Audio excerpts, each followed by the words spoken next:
ரொம்ப யோசிக்காதீங்க. இந்த ஆண்ட முடிக்க கொஞ்சம் நாள் தான் இருக்கு. இந்த கொஞ்ச நாள்ல ஒரு காரியம் பண்ணுங்களேன். உங்களுக்குரிய காரியங்கள் வாய்க்கப்பட.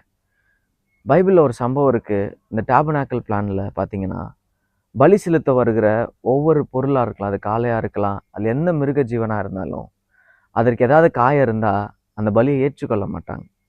இன்னைக்கு நம்ம வாழ்க்கையில சிலதெல்லாம் இருக்கும். சில காரியங்கள், சில அழுக்குகள்லாம் நம்மள சுத்தி இருக்கும். இதெல்லாம் சுத்தமாக்குங்க. ஆண்டவர் நமக்குரிய நன்மையை செய்யணும்னா, நம்மளுடைய வாழ்க்கையில சிலதெல்லாம் விடணுங்க.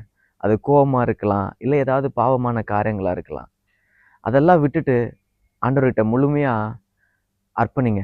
இந்த பலிகள போல, அந்த காளைகள போல, நம்ம வாழ்க்கையில ஒரு அர்ப்பணிப்பு இருந்ததுன்னா, ஆண்டவர் நமக்குரிய காரியங்கள நேர்த்தியாய், செம்மையா செய்கிறவரா இருப்பாரு. இன்னைக்கு நம்ம காரியம் நடக்கல அப்படின்ட்டு யோசிச்சுட்டே இருப்போம். சத்துரு ஒரு பக்கம் தடையா இருப்போனோ அப்படின்ட்டு யோசிக்காம, சத்துரு எந்த ஒரு உபத்திரவம் நம்மள மேற்கொள்ள முடியாது. ஏன்னா, அவருடைய ரத்தத்தையும், சரீரத்தையும் புசிக்கிற நமக்கு, அவன் நம்மள கிட்ட கூட வர முடியாது.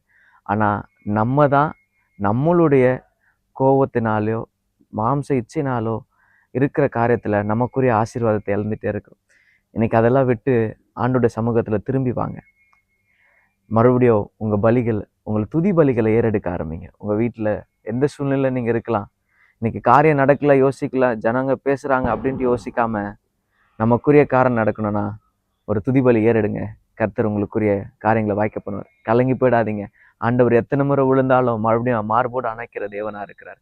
எழும்பி வாங்க, உங்களுக்கான நாள் வந்துருச்சு.